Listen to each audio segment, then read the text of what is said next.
오늘 주시는 느헤미야 4장 1절부터 6절까지 말씀을 봉독하고 여러분 아멘으로 화답한 뒤에 자리에 앉으시기를 바랍니다.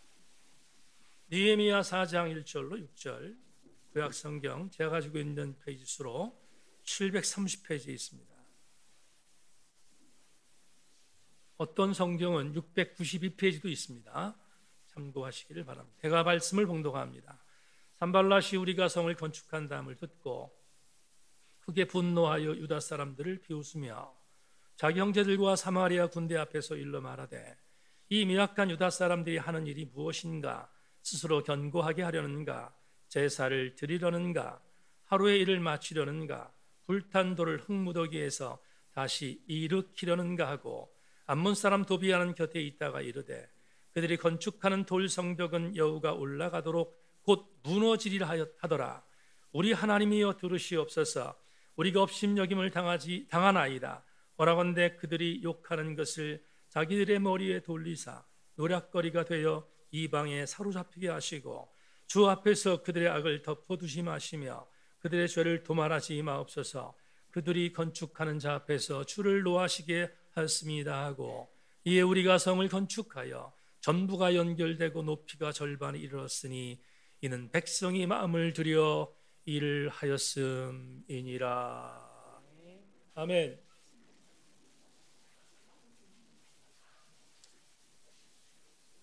오늘 하나님께 드릴 찬양 하나님께 드리고 말씀을 나누겠습니다.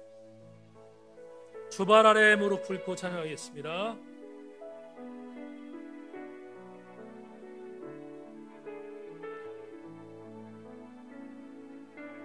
주발 앞에 무릎 꿇고 그 사랑에 맡기네.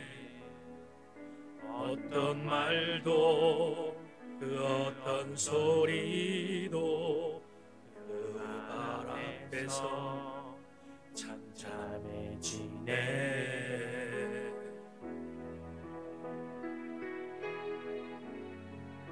주 나의 사랑 그 발 앞에 앉아 내 모든 기도는 사랑의 노래가 되네.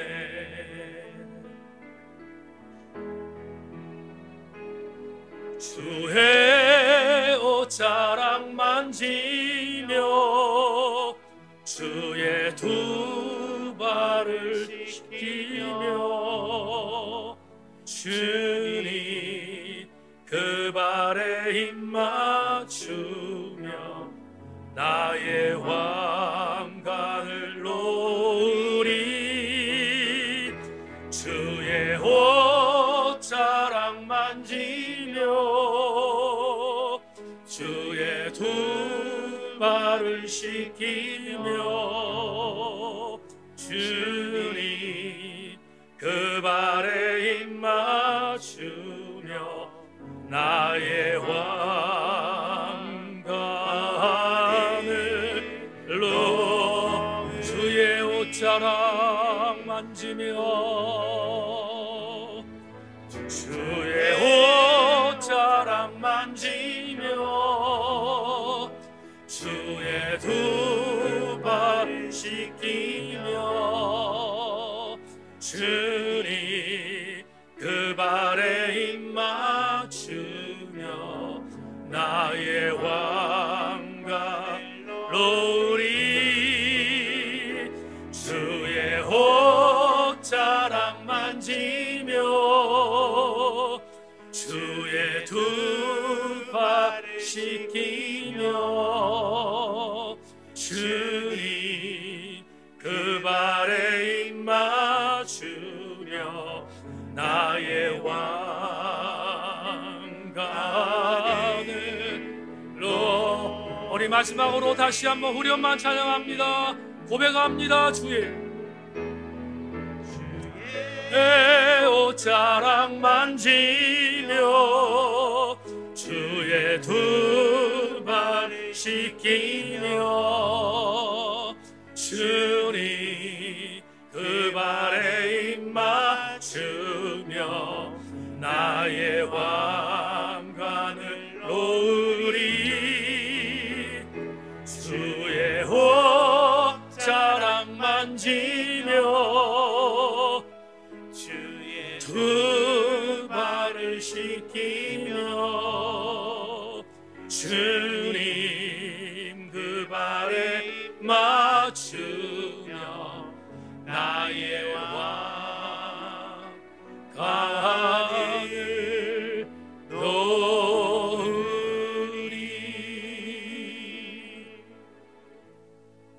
다 같이 화답합니다. 아멘. 하나님 감사합니다. 찬양의 가사가 우리의 신앙 고백이 되게 하여 주옵소서. 말씀을 전합니다. 부족한 종이 말씀을 준비하기 위해서 온 힘을 다했습니다. 성령이 역사하셔서 종을 도구로 삼아주시고 교우들은 말씀에 은혜 받게 하여 주옵소서. 건조하지 않고 은혜 받고 예배당을 빠져나가게 하여 주옵소서.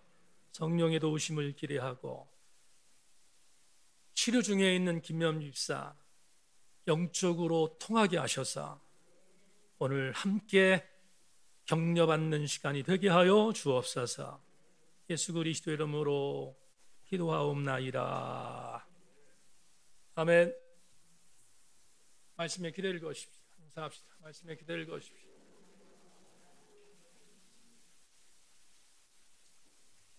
오늘 여러분과 함께 나눌 말씀의 제목은 악한 분노에 선하게 분노하라, 이런 제목을 갖고 말씀의 은혜를 나누겠습니다. 우리가 너무 익숙하게 알고 있는 산상순에 있는 한 구절을 여러분과 함께 먼저 나누며 설교를 시작하겠습니다. 마태복음 5장 38절부터 44절을 자막을 통해서 함께 확인해 주기를 부탁합니다. 또 눈은 눈으로 이는 이로 갚으라 하였다는 것을 너희가 들었으나 나는 너희에게 이르노니 악한 자를 대적하지 말라. 누구든지 내 오른편 뺨을 치거든 왼편도 돌려대며 또 너를 고발하여 속옷을 가지고자 하는 자에게 겉옷까지도 가지게 하며 또 누구든지 너로 억지로 오리를 가게 하거든 그 사람과 심리를 동행하고 내게 구하는 자에게 주며 내게 구고자 하는 자에게 거절하지 말라. 또 내 이웃을 사랑하고 내 원수를 미워하라 하였다는 것을 너희가 들었으나 나는 너희에게 이르노니 너희 원수를 사랑하며 너희를 박해하는 자를 위하여 기도하라. 여러분 몇 분이 아멘 하셨지만 아멘 하기가 쉽지 않습니다. 대단히 난감합니다. 이 구절을 감히 어떻게 아멘할 수 있겠습니까? 그렇게 살지 못하는데. 이런 질문을 되던져 볼 수 있을 것 같습니다. 주님, 아무리 주님의 말씀이라도 이걸 21세기에 우리에게 요구하고 행하라는 것입니까? 라고 묻고 싶습니다. 거의 불가능하기 때문입니다. 그런데 정말 난감하고 곤혹스럽습니다. 왜냐하면 지금 읽어드린 이 말씀의 텍스트가 산상수훈에 있기 때문입니다. 산상수훈이라는 말은 기독교가 기독교임을 증명해내는 가장 중요한 정수의 말씀이기 때문입니다. 다시 말하면 산상수훈이 없다면 기독교의 의미가 없기 때문입니다. 그런데 우리는 이 기가 막힌 말씀을 산상수훈에서 주님이 선포하고 있다는 것에 대하여 참 당황스럽습니다. 예를 들어 마태복음 5장에 있는 이 말씀이 기록될 당시였던 주 1세기라면 우리는 그럴 수 있다고 생각합니다.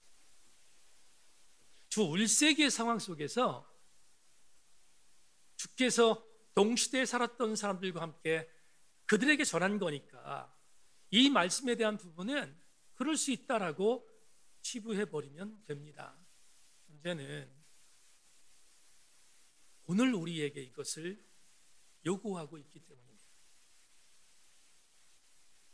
그래서 우리 대다수의 그리스도인들은 이렇게 타협합니다.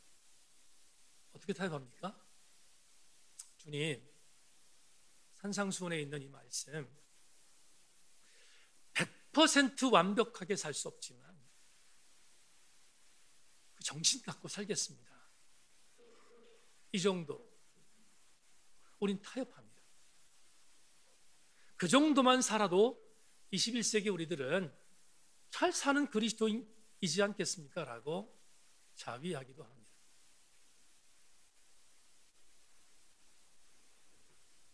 조금 전에 읽었던 마태복음 5장 38절 44절 말씀의 내용을 한 문장으로 말씀드린다면 어떤 일이 있어도 혈기 부리지 말고 어떤 일이 있어도 화내지 말라는 말씀이지 않습니까? 오늘 왜 설계 서두에 산상수훈의 말씀을 여러분에게 드렸는가? 이유가 있습니다. 오늘 본문 느헤미야 4장과 매치해 보기 위해서입니다. 이제 말씀을 드리겠지만 오늘 본문에 나오는 느헤미야는 마태복음 5장 38절로 44절에 있는 산상수훈의 말씀에 대입해 보면 빵점입니다. 전혀 그렇게 행동하지 않았기 때문입니다. 왜 그런가? 오늘 본문을 우리가 추적해 보면 그 이유를 알 수 있을 것입니다. 오늘 본문 느헤미야 4장 1절부터 6절까지 말씀을 읽었는데 원래 1절부터 강의를 해야 되지만 오늘은 4절과 5절을 먼저 보겠습니다. 4절과 5절 자막을 보십시오.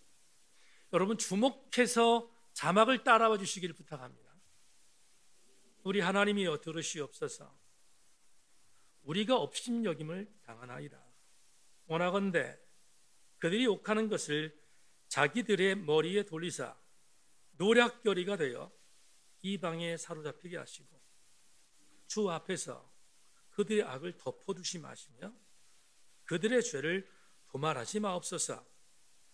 그들이 건축하는 자 앞에서 주를 노하시게 하였음이니라 하고 우리는 4절과 5절을 지금 귀로 들었습니다. 많은 구약학자들은 느헤미야가 하나님께 드린 오늘 4절과 5절을 저주 기도시라고 정의합니다. 무섭지 않습니까? 저주 기도시라고 정의합니다. 왜 저주 기도시라고 했을까? 여러분 4절과 5절 말씀을 오늘의 언어로 제 언어로 바꾸겠습니다. 4절과 5절을 한 문장으로 오늘의 언어로 바꾸면 이렇습니다. 하나님, 산발락과 도비야 벼락 맞게 해주십시오. 이런 뜻입니다. 무섭지요. 저주기도시라는 말이 와닿습니다. 지금 4절과 5절을 기도시로 느헤미야 역사서 기자가 썼기 때문에 굉장히 여러분 험나게 썼지만 이걸 한마디로 말하면 하나님 지금 성벽 재건을 방해하는 저 산발락과 도비야 벼락마저 죽게 해주십시오라는 기도잖아요. 이게 그러니까 마태복음 5장에 있는 조금 전에 말씀드렸던 산상수훈에 있는 예수님의 원수 사랑해라, 핍박하지 말아라, 오리 가자면 십리를 가고 겉옷 달라면 속옷을 주고 한쪽 뺨을 맞으면 또 한쪽 뺨을 내려라 라고 하는 말을 적용해 본다면 빵점이지 않습니까?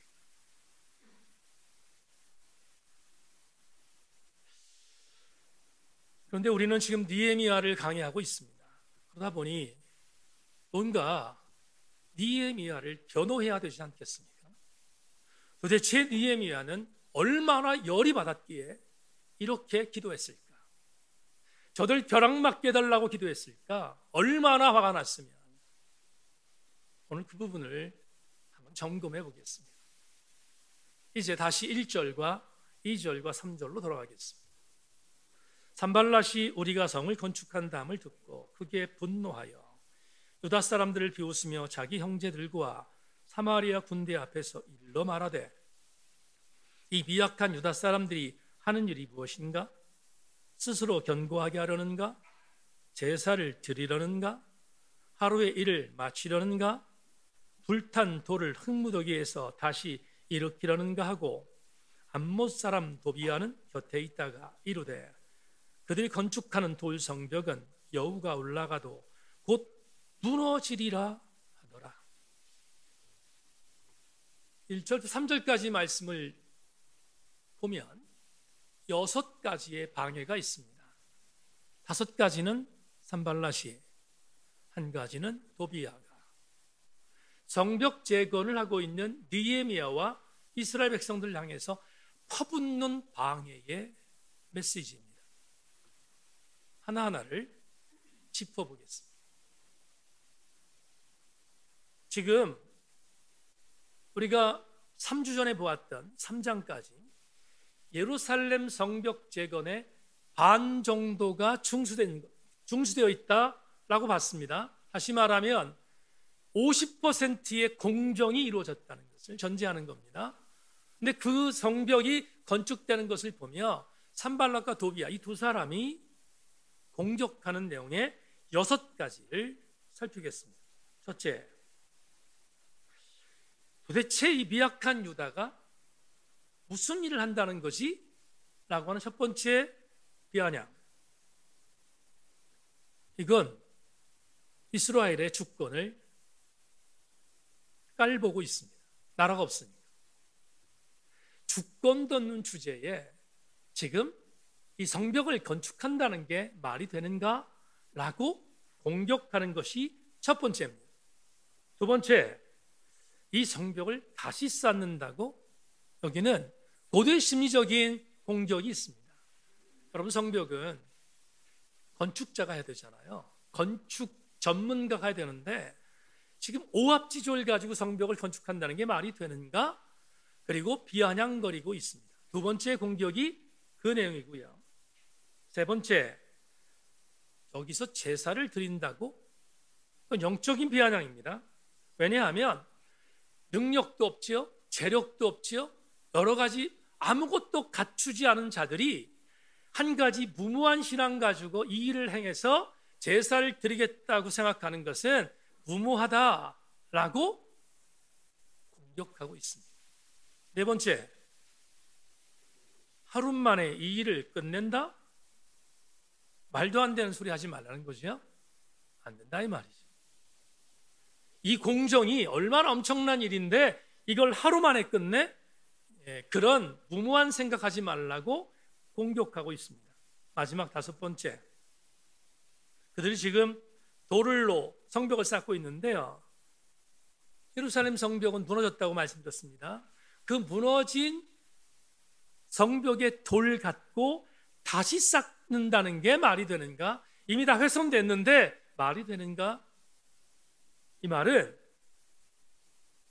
지금 온전한 돌을 갖고 될까 말까 한데 늘 지금 말도 안 되는 것을 하고 있는데 이건 심리적으로 벌써 너희들은 할 수 없는 일을 하는 거야 라고 공격하고 있는 내용이 5번째의 내용입니다. 지금까지 말씀드렸던 5가지는 모두 다 산발랏의, 다시 말하면 사마리아의 총독의 역할을 하고 있었던 산발랏의 공격이었습니다. 그런데 암몬 지역의 유력자였던 도비아는 숟갈 하나를 얻습니다. 뭐라고 얹어요? 이렇게 말합니다. 야, 싸우면 뭐하니? 너무 허술해서 작은 여우 한 마리 올라가도록 무너지는 이 정말 같지 않은 이런 성벽을 쌓는 게 말이 되는가? 라고 공격합니다. 이것도 거짓입니다. 왜냐하면 성서 고고학자들은 이 성벽을 발굴했거든요. 발굴했을 때 성벽의 두께가 약 3m로 발견됐습니다. 그러니까 작은 여우가 올라가서 무너진다는 말은 새빨간 거짓말임을 우리는 알 수 있습니다. 이런 공격을 받은 느헤미야가 열불났지 않겠습니까? 얼마나 많이 화가 났으면 저들을 향해서 벼락 맞게 달라고 기도했겠습니까? 그래서 저주기도라는 4절과 5절을 저주기도라는 말에 대해서 저는 일견 이해합니다. 그런데 잘 들으셔야 하는데 느헤미야가 맞서지 않아요. 지금 산발락과 도비야의 공격에 대해서 현장에 나가서 맞서지 않고 대꾸하지 않습니다. 가치가 없다고 믿었기 때문입니다. 그리고 도리어 자신이 당하고 있는 아픔을 하나님께 신원하는 기도가 4절과 5절입니다. 지금 설명드렸는데 맨 처음 읽었던 4절, 5절보다 이제 다시 한번 읽어보면 무슨 의미인지를 여러분들이 더 가깝게 느낄 수 있습니다. 4절, 5절을 다시 한번 읽겠습니다. 우리 하나님이여 들으시옵소서. 우리가 업심여김을 당하나이다. 원하건대 그들이 욕하는 것을 자기들의 머리에 돌리사 노략거리가 되어 이방에 사로잡히게 하시고 주 앞에서 그들의 악을 덮어두지 마시며 그들의 죄를 도말하지 마옵소서. 그들이 건축하는 자 앞에서 주를 노하시게 하였음이니이다. 그러면 학자들이 말하는 느헤미야의 저주기도 가운데서 네 가지가 보입니다. 이 네 가지가 뭔가? 첫 번째, 이스라엘을 대적들에게서 조롱받지 않게 해주십시오. 두 번째, 그들이 퍼붓는 조롱과 비방이 그들에게 부메랑이 되어 그들에게 돌아가게 해달라고 기도하고, 세 번째, 이스라엘을 비방하는 자들의 노략을 당하게 해주셔서 그들이 다른 나라로 끌려가게 해달라고 기도하고 있으며, 마지막 네 번째, 저들을 심판해달라고 기도합니다. 그러면 이 네 가지의 기도를 한마디로 말하면 이렇게 말할 수 있습니다. 직접 맞서서 대항하지 않지만 느헤미야는 분노하고 있습니다. 어떤 분노? 선한 분노로 분노하고 있습니다. 그리고 그 선한 분노를 갖고 하나님이 우리에게 역전해 달라고 기도하고 있는 내용이 4절과 5절 본문입니다. 이걸 전제하면서 오늘 1절을 다시 보겠습니다. 지금까지 말씀드렸던 메시지를 전제하면서 1절을 다시 보겠습니다. 산발랏이 우리가 성을 건축한담을 듣고 크게 분노하여 유다 사람을 비웃었다. 산발랏이 우리가 성을 건축한담을 듣고 크게 분노하였다. 분노하였다는 이 단어 히브리어 카스란 단어의 번역입니다. 카스는 어떤 의미를 갖고 있는지 유진 피터슨의 메시지로 대신 읽겠습니다.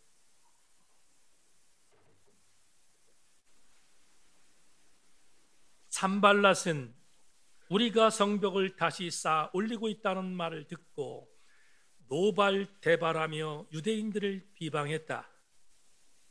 우리나라 개역개정판 성경에는 크게 분노했다는 이 단어를 유진 피터슨은 노발대발로 재번역했습니다. 노발대발했다. 자, 지금부터 조금만 깊게 들어가겠습니다. 여러분, 카스란 단어를 주목해 주기를 부탁합니다. 크게 분노했다.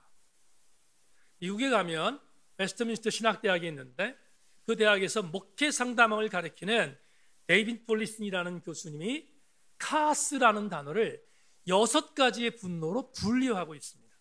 6가지가 뭐냐? 첫째, 짜증. 둘째, 다툼. 셋째, 원한. 넷째, 폭력. 다섯째, 숨겨진 분노. 여섯째, 독선적인 분노입니다. 자, 주목할 것은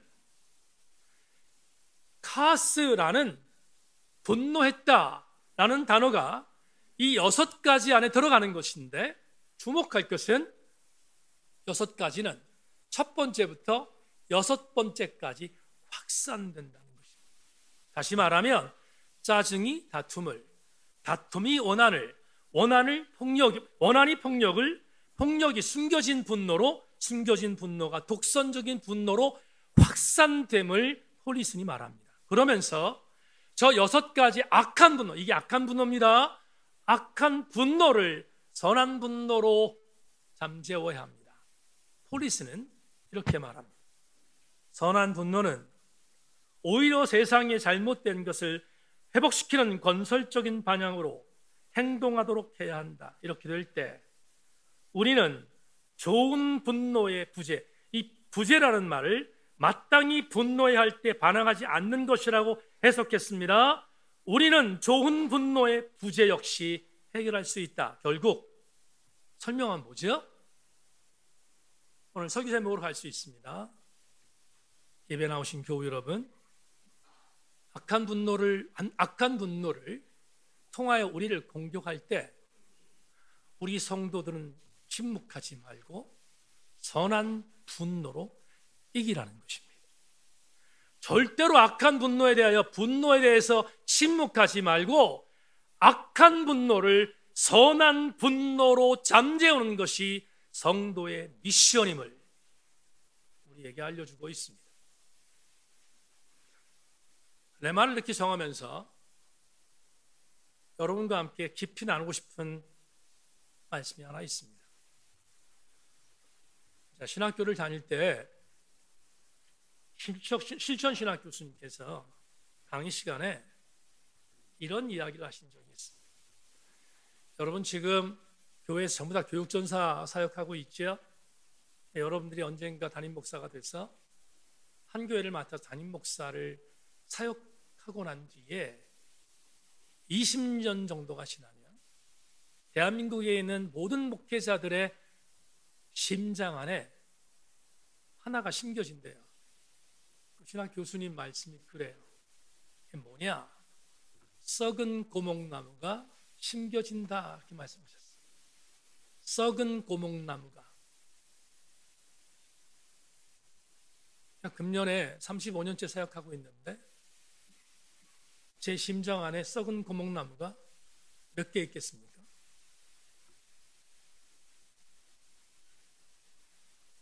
대답하기 불편하신가 보네요. 여러분 저도 제 심장 안에 썩은 고목나무가 있지 않겠습니까? 왜냐하면 소가리에서. 그렇지 않겠습니까? 아니면 김현민 집사 수영 중에 있는데 아픈 교우들을 보면 더 심겨집니다. 가슴이 아리기 때문에 그렇습니다. 목회하다 보면 분노할 일들 너무 많습니다. 그런데 썩은 고목나무를 심장에 세우는 것으로 그렇게 마음을 다스리는 이유는 하나님 말씀 때문에. 하나님 말씀 중에 로마서 5장 10절을 읽다 보면 그래, 그렇지, 이 말씀이 있지. 그렇게 저를 다잡이하는 말씀이 로마서 5장 10절인데 여러분 로마서 5장 10절 한번 자막으로 확인해 주십시오. 곧 우리가 원수 되었을 때에 그의 아들의 죽으심으로 말미암아 하나님과 화목하게 되었은즉 화목하게 된 자로서는 더욱 그의 살아나심으로 말미암아 구원을 받을 것이니라. 한 번 더 읽고 나서 아멘을 하는지 보겠습니다. 곧 우리가 원수되었을 때에 그의 아들의 죽으심으로 말미암아 하나님과 화목하게 되었은즉 화목하게 된 자로서는 더욱 그의 살아나심으로 말미암아 구원을 받을 것이니라. 아직도 아멘 소리가 크지 않네요.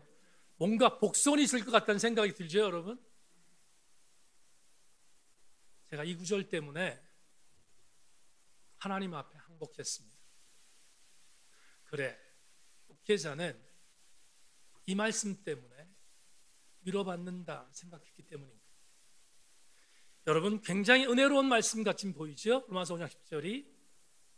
근데 이 말씀 속에 담겨 있는 메시지는 대단히 아픕니다.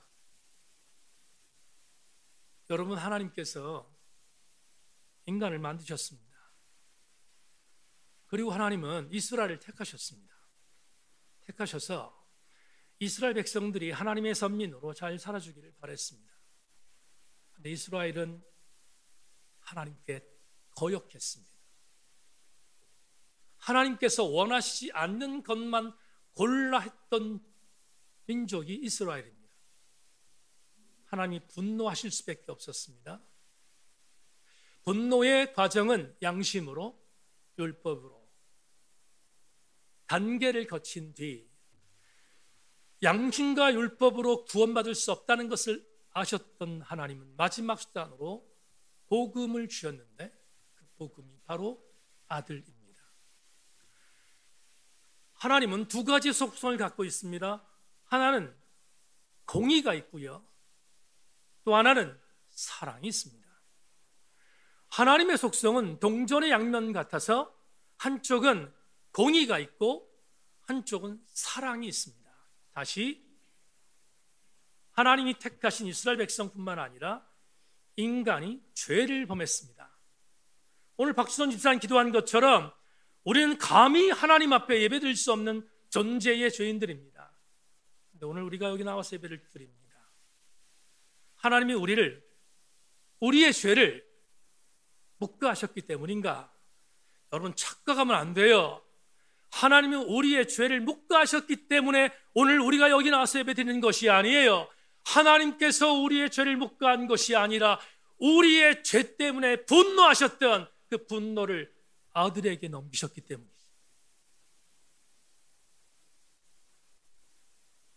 아들에게 넘겼다고요.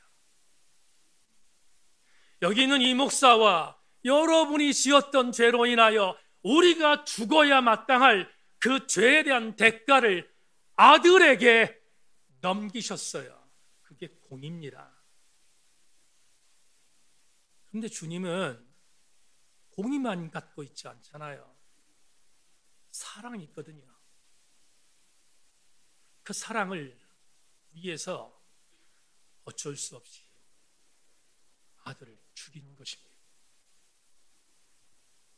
아들을 죽였고 그 아들을 다시 살려야 우리가 구원받을 수 있기에 로마서 5장 10절은 이렇게 말하고 있는 거예요. 곧 우리가 원수 되었을 때에 그의 아들의 죽으심으로 말미암아 하나님과 화목하게 되었은즉 화목하게 된 자로서는 더욱 그의 살아나심으로 말미암아 구원을 받을 것이니라. 안심하고 아멘하기를 소망합니다. 그래서 로마서 5장 10장을 묵상하면서 저도 그래, 목회하면서 이모저모의 분노를 사귈 수밖에 없는 이유는 제가 분노할 때마다 주님이 이렇게 말하시거든요. 이 목사야, 이것 갖고 분노하니? 나는 내 아들을 죽였어. 다시, 하나님께서 분노하지 않았다고 생각하시면 안 됩니다. 하나님은 우리 인간의 죄에 대하여 치열하게 분노하셨습니다. 그 분노를 선한 분노로 이기셨습니다. 그 선한 분노가 뭔가?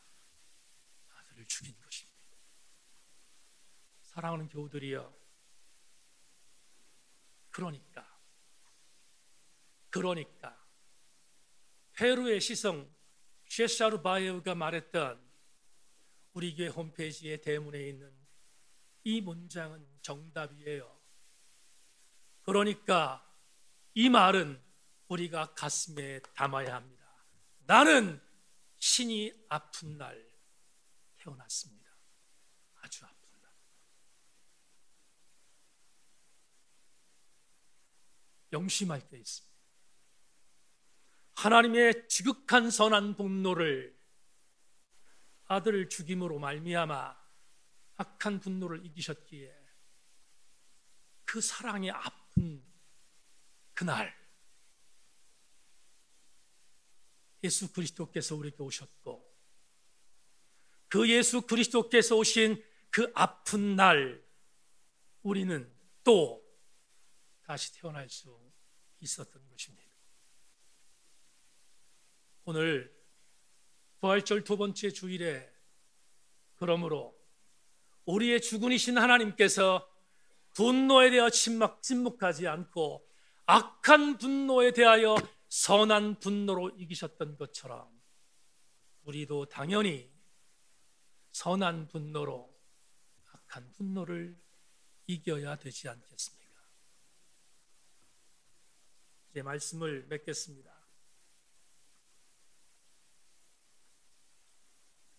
20세기와 21세기의 기독교 변증가로 유명한 오스키니스가 저항이란 책에서 대단히 중요한 갈파를 하나 합니다. 자막 보십시오. 제가 설명을 부연으로 하겠습니다. 처음에 지상공화국과 천상왕국을 믿었던 기독교 공화주의자들은 우리는 예수의 다른 왕을 모시지 않는다는 구호를 내걸었다. 그러나 공화주의의 의식이 강화되며 하나님 나라의 식이 축소되면서 이제는 우리 자신의 왕이 없다는 구호만이 난무하고 있다. 이는 건국의 시조들이 주문한 자유가 자유주상주의에 의해 굴복한 것과 흡사하다. 마치 이스라엘의 사사시대처럼 왕이 없고 자기 소견에 옳은 대로 행한다는 뜻이다. 무엇이나 허용되는 미국 문화에서 중요한 이슈를 결정하는 기준은 개인적인 이유와 관심사, 주관적인 선택, 사적인 이익, 최신 유행이다. 때로 권위의 붕괴는 노골적인 도발조로 권위를 의심하라는 자동차 범퍼 스티커의 글귀에도 나타난다. 구현하겠습니다. 마지막 집중해 주길 부탁합니다. 유럽과 미국은 기독교 문화를 통하여서 탄생된 나라들입니다. 그들은 성경에 기초하여 나라가 탄생되었습니다. 그들이 기독교 문화에 접했을 때 그들의 모토는 하나였습니다. 우리의 왕은 하나님 한 분이십니다 라고 외쳤습니다. 미국의 달러를 보셨습니까? 달러의 지폐에 뭐라고 되어 있습니까? 우리는 하나님을 믿는다 라고 되어 있지 않습니까? 그런데 중세가 되며 과학이 발달하며 그리고 휴머니즘이 하나님의 사상을 공격하면서 그들의 모토가 바뀌었습니다. 우리의 주인은 왕이 아니라 우리라고 바꿨습니다. 주목할 것은 오늘 현대는 한술 더 나갑니다. 오스키니스 박사는 이렇게 말합니다. 지금 미국의 수많은 무신론자들이 자동차 범퍼에 스티커를 붙였습니다. 그 스티커를 통하여 하나님이 존재하지 않는다는 사실을 공격하고 있습니다. 이렇게 권위를 의심하라. 권위가 뭡니까? 하나님은 한 분이시며 하나님은 나의 왕이시라는 권위이지 않습니까? 그런데 지금 그 권위를 의심하라고 공격하고 있습니다. 여러분에게 설교를 통해 말씀드렸던 것처럼 히브리 대학의 유발 하라리가 이렇게 말합니다. 영원한 행복과 불멸을 추구하면서 인간들은 실상 자신들의 신들로 양상시키고자 한다. 이를 호모사피엔스 생각하는 인간으로부터 호모데우스 인간이 하나님이라는 사실로 업그레이드 되는 일로 변한다. 결국 우리의 기술공학이 인간의 마음을 리엔지니어 재설교할 때 지금까지 인간을 규정해왔던 호모의 사피엔스는 사라지게 될 것이다. 따라서 21세기의 인류 기획은 인간이 하나님의 성품에 도달하는 신성을 획득하는 것이 될 것이다. 여러분, 분노해야 합니다. 인간이 하나님의 자리를 빼앗고 있는 바로 지금 이 순간 우리는 분노해야 합니다. 어떻게? 다시 원색적으로 하나님만이 나의 왕이심을 흔들리지 말고 선포해야 하며, 더불어 우리는 이 선포를 악한 분노처럼 악하게 대적하는 것이 아니라 악한 분노를 선하게 대적하도록 말씀의 캐리그마를 다시 붙들어야 할 때인 것을 명심하고, 우리 세인교회 성도들은 다시 말씀의 캐리그마를 붙들고 선한 분노로 악한 분노를 이길 수 있기를 주님의 이름으로 선포합니다. 이렇게 마무리하겠습니다. 2023년 4월 16일 이 땅 대한민국에 신흥 산발락과 도비아가 퍼붓고 있는 악한 분노는 여전히 있습니다. 우리 그리스도인들은, 아니 우리 세인교회 성도들은 선포된 말씀과 선포되고 있는 말씀의 캐리그마를 붙들고 선한 분노를 교훈하며 맞대응하며 살아가는 오늘의 느헤미야 아들이 여러분이 되시기를 주님의 이름으로 소망합니다.